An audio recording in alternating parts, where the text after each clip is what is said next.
नमस्कार साथियों।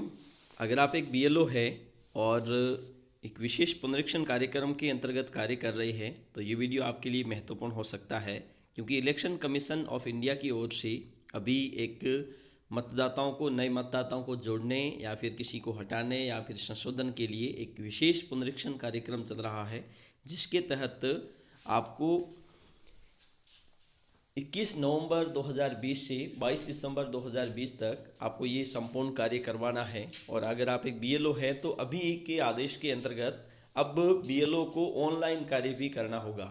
जैसा कि आपको पता होगा कि इससे पहले हमने क्या किया था कि 6 नंबर 7 नंबर और 8 नंबर फॉर्म लेते थे और संबंधित ईआरओ कार्यालय या कि जो एसडीएम कार्यालय होता है वहाँ पर जमा करवा देते थे। लेकिन अब हमें ये कार्य हम 6 नंबर 7 नंबर और 8 नंबर फॉर्म ऑफलाइन भरते थे और उसकी हार्ड कॉपी देते थे वहाँ पर ईआरओ कार्यालय में, अब हमें ही सारा कार्य ऑनलाइन करना है एक बीएलओ के रूप में। उसके लिए क्या करना पड़ेगा, आपको एक गरुड़ नामक mobile application election commission of India की ओर से डेवलप किया गया है, जिसके अंतर्गत आप अगर चाहें तो एपिक कार्ड भी डाउनलोड कर सकते हैं और इसके साथ साथ किसी भी प्रकार का संशोधन का फॉर्म हो या नए मतदाताओं को जोड़ना हो या फिर किसी मतदाता को हटाना हो तो संपूर्ण कार्य आप उसके लिए वहां पर कर सकते हैं। इसके लिए आपको क्या करना पड़ेगा, गरुड़ मोबाइल ऐप अपने मोबाइल में डाउनलोड करना है। उसके बाद में आप उसको जैसे ही ओपन करोगे तो आपके सामने इस प्रकार का इंटरफेस आता है और यहाँ पर आपको सबसे पहले चूज करना है स्टेट। जैसे कि हम करते हैं यहाँ पे, ये हो गया हमारा, ये हो गया राजस्थान, ठीक है। और उसके बाद में आपको विधानसभा क्षेत्र कौन सा है वो आपको सेलेक्ट करना है, ठीक है। ये जैसे हमने कर दिया विधानसभा क्षेत्र। उसके बाद में दरअसल एक आपके मोबाइल नंबर और उसके बाद में उसके लिए पासवर्ड और उसके पश्चात आपका पार्ट नंबर यानी कि जो भाग संख्या है बीएलओ में वो दर्ज करना है। मोबाइल नंबर आपके रजिस्टर्ड मोबाइल नंबर होंगे, पासवर्ड आपके रजिस्टर्ड मोबाइल नंबर होंगे और पार्ट नंबर आपका जो भाग संख्या है संबंधित वो आप एंटर करोगे और एंटर करने के बाद में यहाँ पर लॉगिन पर क्लिक कर दोगे। लॉगिन पर आप जैसे क्लिक करते हैं तो उसके बाद में ये जो आपका संबंधित डिवाइस है मोबाइल फ़ोन है, इसकी एक कैपेबिलिटी रिपोर्ट यहाँ पर आती है। उसके बाद में आप लास्ट में यहाँ पर सबमिट पर क्लिक कर दोगे। तो सबमिट पर आप जैसे क्लिक करोगे तो यहाँ पर आपको दिखाई दे रहा होगा गरुड़ मोबाइल एप्लीकेशन का एक आइकॉन और उसके पश्चात आपके सामने इस प्रकार का यूजर इंटरफेस आता है। और यहाँ पर आप देख रहे होंगे अगर आपने विदिन 7 डेज अगर कोई काम किया है तो यहाँ पर दिखाई दे रहा होगा कि आपने कितने फॉर्म की रिक्वेस्ट दी है। 6 number form, 6A, 7 number, 8 number और 8A, ये फॉर्म जितने भी है यहाँ पर शो होने लगते हैं। अगर आपने काम नहीं किया है तो यहाँ पर शो नहीं होंगे, यहाँ पर ये 0 दिखा देगा जैसा कि इसमें दिखाई दे रहा है।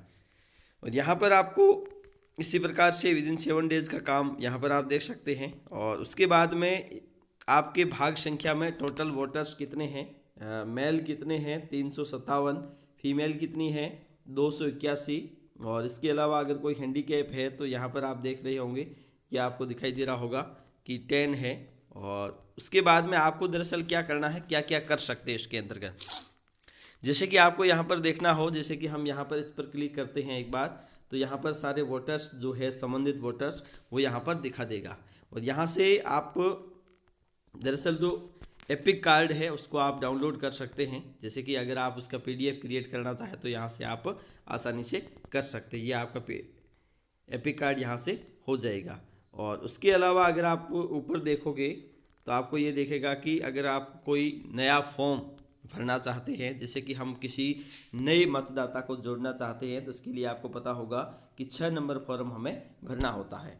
इसके लिए आपको 6 नंबर फॉर्म पे क्लिक करना है और यहाँ पर आप जैसे करोगे तो यहाँ पर हमने बिल्कुल भी अभी तक नहीं भरा है और यहाँ पर आपको दिखाई दे रहा होगा न्यू फॉर्म्स, तो न्यू फॉर्म्स पर क्लिक कर दोगे आप। न्यू फॉर्म्स पर आप जैसे क्लिक करोगे तो यहाँ पर आपके सामने इस प्रकार का यूजर इंटरफेस आता है कि जैसे अप्लाई ऑनलाइन अगर नया कोई करना चाहते हो और किसी विधानसभा क्षेत्र के किसी एक भाग के से दूसरे भाग की ओर आप अगर किसी को ट्रांसफ़र करना चाहते हो शिफ्ट करना चाहते हैं तो उसके लिए ये होगा। और अगर आपका मतदाता सूची में किसी का नाम डिलीट करना चाहते हैं तो 7 नंबर फॉर्म भरोगे, और किसी प्रकार की करेक्शन है, संशोधन है, तो 8 नंबर फॉर्म भरोगे। और इसके अलावा ये फॉर्म भी भरा जाता है, ये अमूमन यूज नहीं होता है यहाँ पे, ठीक है। तो यहाँ पर आप देख रहे होंगे जैसे कि हम करते हैं अप्लाई न्यू पर क्लिक, और अप्लाई न्यू पर भी दो प्रकार से ऑप्शन होते हैं, 6 और 6A। 6 होता है जो न्यू वोटर्स, भारतीय जो वर्तमान में रह रहे हैं, और ये अप्रवासी भारतीय है उनके लिए होता है। और यहाँ पर आप जैसे देख रहे होंगे न्यू वोटर्स पे हम जैसे ही क्लिक करते हैं तो इस प्रकार से आपके सामने इस ऑप्शन आ रहा है कि are you applying for the voter ID first time, आप पहली बार कर रहे हैं तो आप नेक्स्ट पे क्लिक कर दीजिए। नेक्स्ट पे क्लिक करते हैं तो ये सारे की सारी चीज़ें आपको एक बार पढ़ लेनी चाहिए, ठीक है। उसके बाद में आप स्टेट हो गया, उसके बाद डेट ऑफ बर्थ हो गया, इस प्रकार से आप सारी की सारी जानकारी जैसे जैसे एंटर करते जाओगे उसके बाद में आप फॉर्म आसानी से भर सकते हो घर बैठे, ठीक है। और इसके अलावा भी कई काम है जो आपको करने हैं यहाँ पे, और जैसे कि हो गया, और ये जैसे हो गया।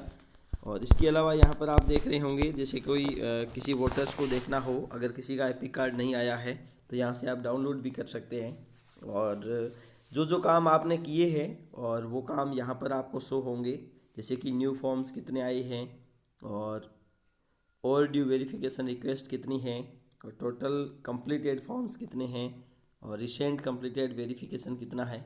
तो ये सारी की सारी ये एक डैशबोर्ड है, और यहाँ पर आपको सारी की सारी जानकारियाँ दिखने लग जाती है। तो इस प्रकार से आपको क्या काम करने हैं, 6 number form, 6A, 7 number, 8 number और 8A, ये सारे के सारे फॉर्म्स ऑनलाइन करने हैं।